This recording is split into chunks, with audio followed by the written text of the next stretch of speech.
The business landscape is changing and new doors are opening. Your non traditional path might be exactly what makes your business special. First of all, we'll customize it with the partner to make sure that it fits the needs of the entrepreneur we're trying to serve together. SMEs represent 98% of employer businesses and employ around up to 8 million individuals, making up 63.8% of the total private labor force. There's a lot of opportunity for Canada, and we need to see those entrepreneurs thrive. And if they do, the next generation of entrepreneur will be successful.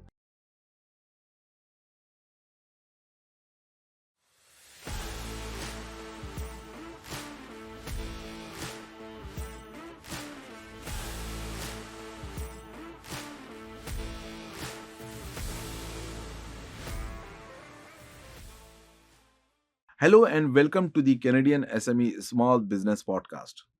I'm your host SK. Today, we are exploring an innovative program empowering underserved entrepreneurs, addressing systemic challenges and fostering inclusion in the Canada's business landscape. Let's dive into impactful strategies and inspiring solutions. Joining us today is Miguel Barrieras, Chief Community Banking and Impact Officer at BDC. With over 30 years of experience in finance, Miguel is a leader in driving inclusion and innovation for Canadian entrepreneurs.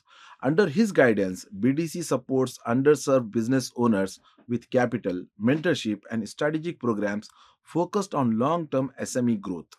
Tune in as we uncover Miguel's insights on addressing funding gaps, building impactful partnerships, and driving long term SME growth. Miguel, thank you so much for joining at the Canadian SME Small Business Podcast. How are you doing? Very well, and thank you, SK, for having me today. It's always a pleasure to have someone from BDC Bank. Let's start by discovering how empowering undeserved entrepreneurs is very critical for Canada's economy. Like in Canada, as everyone knows, SMEs represent 98% of employer businesses and employ around up to 8 million individuals, making up 63.8% of the total private labor force. However, access to capital remains a significant challenge. Miguel, why did BDC decide to launch community banking? What gap did you see? Actually, you're absolutely right, SK, that data consistently show that access to capital remain a challenge, particularly for SME. In fact, a recent OECD studies shows that from 2011 to today, the number of commercial loans in Canada grew by 165%. So that's great. But the proportion of those financing going to SMEs actually shrank from about 16% to just under 9%. And clearly, this is also particularly challenging for smaller businesses that may have, call it an unconventional business model. They are owned by young entrepreneur that may not have historical uh, you know um, uh, to back up their demands, or are located in rural or remote areas, or come from underrepresented groups. So all that makes it more challenging. And on top of that, to what you said, there is 100,000 less small business started in Canada than 20 years ago. And we have some 10 million more people in Canada. Clearly, that's an issue. And that's why we decided to launch community banking. And we believe that over the next 10 years, we can collaborate and partner with some 80 organizations across the country so that together, pulling our strength, we can help some 100,000 more entrepreneur. Right. This initiative clearly represents a significant shift in how we approach entrepreneurial support. I'm very curious about the practical implementation. How will this initiative concretely help fill this gap? Yeah. Simply put, there's a lot of organization out there that are willing to help entrepreneur. Some may be challenged in terms of the risk that they can take or how much they can provide, and or having access to capital. So BDC can fill that gap by joining and partnering with them, by providing financing, and by providing that financing in return, those organizations can support more those organizations in their communities. But in addition to that, those organizations know these clients best, And we know that financing alone is not good enough. You need some support and advisory. In fact, at BDC, when we help clients both on financing and advisory, they grow twice as fast as other businesses. And it's true that if we combine the financial strength of BDC together with the know-how of organization on the ground, combining these are, a recipe for success to help entrepreneur grow. Right. That's why it says like BDC is bank for entrepreneurs. Yeah. Right. I believe by addressing these gaps, just now you mentioned, Miguel, initiatives like community banking don't just provide funding. They lay the groundwork for sustainable growth and a thriving entrepreneurial community. To all entrepreneurs watching right now, your unique perspective matters more than you know. Whether you are from an underserved community, a newcomer to Canada, or someone with an unconventional business idea, your innovation enriches our entire business landscape. The challenges you face in accessing capital are real, but they don't define your potential. Your resilience and creativity are exactly what our economy needs. Next, we will explore how partnerships amplify the impact of this initiative. While commercial financing to Canadian companies, as you said, grew by 165% since 2011, the percentage of these loans, as you said, going to SMEs decreased from 16 to under 9%. This really highlights why partnerships are crucial for supporting undeserved communities. Miguel, why did you decide to partner with community organizations to enhance BDC's ability to support entrepreneurs and drive impactful results? Uh, First of all, we need to do a lot more. And by partnering with organization on the ground, we basically bring the best of both worlds together. And and also while we have the wherewithal and the financial to support them, those organizations have the pulse and quite frankly the trust of those entrepreneurs on the ground, but may not have all the means. So if we work closely with those organizations and support them, they can in turn support more entrepreneur and make them more successful. And to your point, SMEs represent about 50% of Canada's GDP. So there's a lot of entrepreneur out there that need that first opportunity to have access to financing along with the support to ignite their ability to succeed. Right. Your approach to partnership seems to create a, like multiplier effect for the community impact. Speaking of real world results, can you share an example of a successful partnership and its impact on the community? Yeah, absolutely. I will share one that I was I was mentioning there's less entrepreneur in Canada, but one partnership that we work very closely with is Futurepreneur. Mm. Futurepreneur is an organization that They are is, doing an amazing job. We have been working with Futurepreneur, I think, since we started, since 2018. yeah, and we have been partner of Futurepreneur now for over 10 years. And you're right, they're doing a great job across Canada, and they have presence coast to coast to coast. And they are supporting young entrepreneur by guiding them, mentoring them, and we together provide them financing. And in fact, we have been working together for about 10 years. And this past fall, we announced an enhancement to our partnership. We used to be able to support with Futurepreneur Entrepreneur up to 12 months in business. We extended that to be able to support entrepreneur up to 24 months. And what we do together, we do some co-lending. They put together and we do a 2-to-1 matching. So Futurepreneur can, lend up to 25,000 and we match that 2-to-1. So we can do up to 75,000 together, helping these entrepreneurs. And by doing that, combined with the ability and the unique capability of Futurepreneur to help those entrepreneurs, we ignite the ability of having more entrepreneurs, and so critical to what we just talked about a few minutes ago. Right. I believe, by collaborating, we can leverage our collective strength to achieve shared objectives more effectively. I want to speak directly to those who might be feeling isolated in your entrepreneurial journey. Success in business isn't a solo venture, it's built on relationships and community support.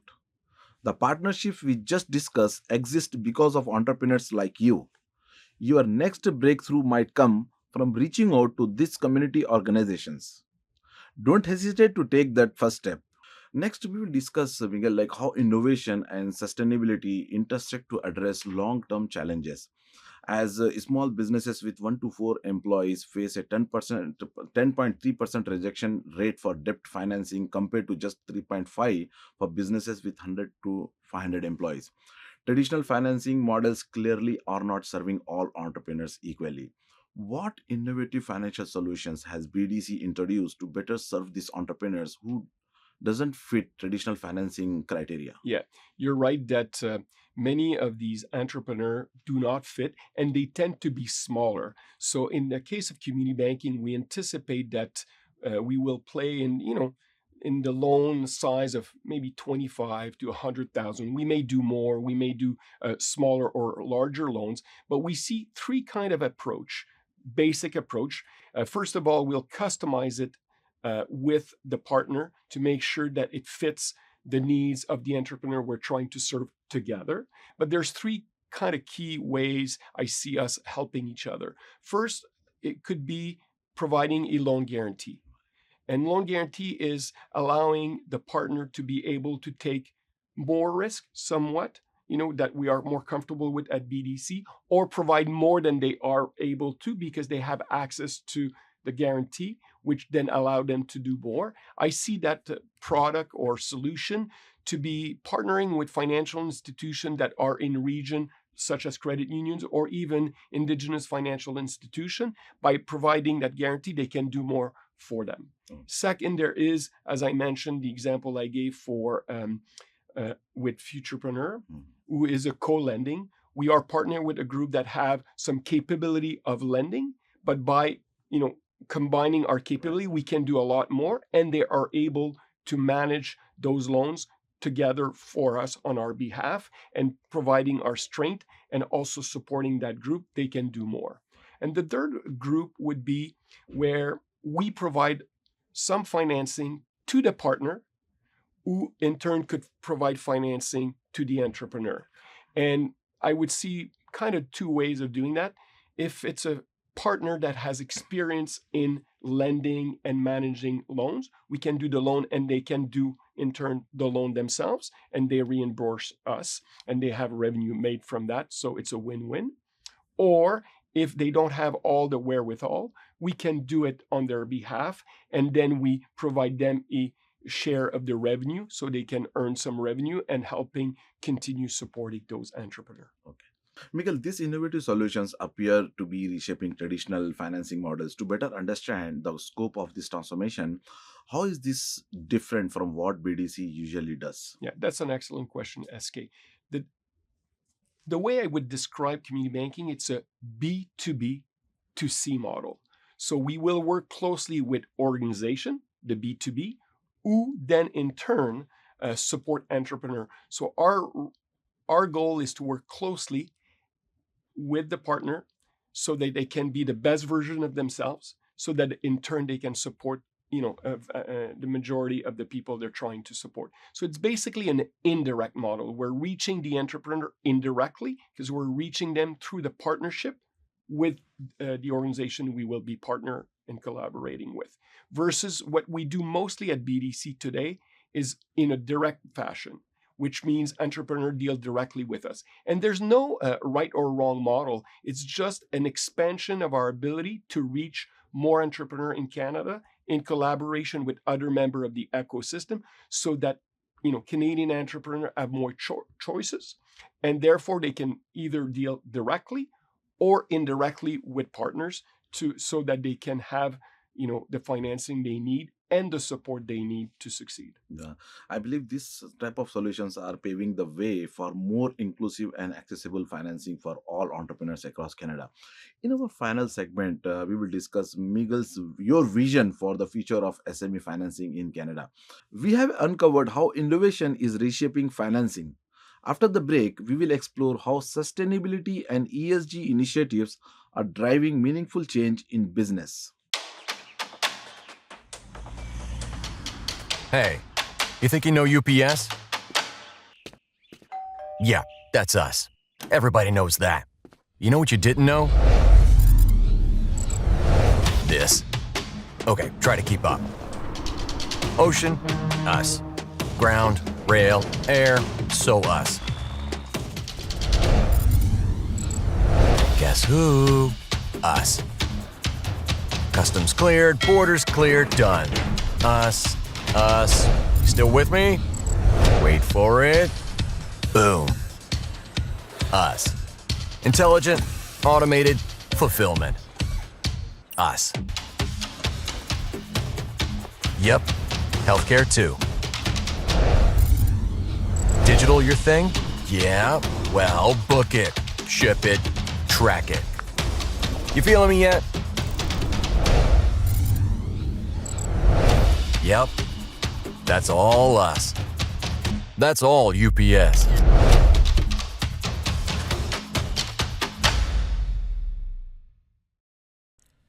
Four billion people check their email every day. That's 4 billion missed opportunities if your message doesn't make it. To reach your customer's inbox, you need a winning strategy. And Constant Contact delivers. Literally, over 97% deliverability. Elevate your email game with easy-to-use templates, writing assistants powered by AI, and in-depth metrics. Ensuring your email is flawless, delivered, and read. Constant Contact delivers. Give it a try. At IHG Hotels and Resorts, we're in the business of you. We're here to help you plug in, connect, and recharge. Make an impression, and meet with confidence. With 19 brands built for business, your business gets even more rewarding. With an award-winning loyalty program at 6,000 IHG hotels and resorts worldwide. Welcome back, everyone. Let's dive into how sustainability and ESG strategies are transforming the business landscape for entrepreneurs. Small businesses currently hold only 11.4% of total outstanding business loans in Canada, despite making up 98% of all business establishment. As we look to the future, Miguel, we need to address this disparity. What's your vision for the future of SME financing in Canada, and how can we continue to support underserved entrepreneurs? Yeah, it's an excellent question. And I think from a BDC point of view, BDC stands for the Business Development Bank. And we really see this as our development role to make sure that nobody is excluded, especially that, things we talked about, earlier we said there was 100,000 less entrepreneur being created. But more than that, there is a large portion of current entrepreneurs that are aging, such like the population. And we were doing a study, and it demonstrated that about 20% of those who are planning to retire over the next decade are just planning to wind down their business, which is, in our view, a real issue, knowing that SMEs are the fabric of Canada's economy. So we think that giving the diversity that we have in the country, by working with partners who have the trust and the understanding of the variety of groups that we have, together we can do much better. And I think that collaboration is key to bring the strength of each member of the ecosystem to the benefit of the entrepreneur, especially those who are starting, because they're the future big entrepreneur of tomorrow. Right. It seems like the future of SME financing holds exciting possibilities, and it's inspiring to see leaders like you and organizations like BDC driving this transformation. To every viewer who's ever been turned down for traditional financing, this message is especially for you. The business landscape is changing, and new doors are opening. Your non-traditional path might be exactly what makes your business special. These innovative financing solutions we have just discussed are not just programs but pathways to your success. Stay persistent, stay creative. Let's keep building towards a more inclusive and innovative economy. Miguel, as we wrap up, what's one key takeaway you would like our listeners to remember from today's discussion? Yeah, I think that entrepreneurs should, know that people out there are there to support them. There's a lot of groups that exist there to support you. And there's the people like the BDC who are willing to partner with them or with you so that you have access.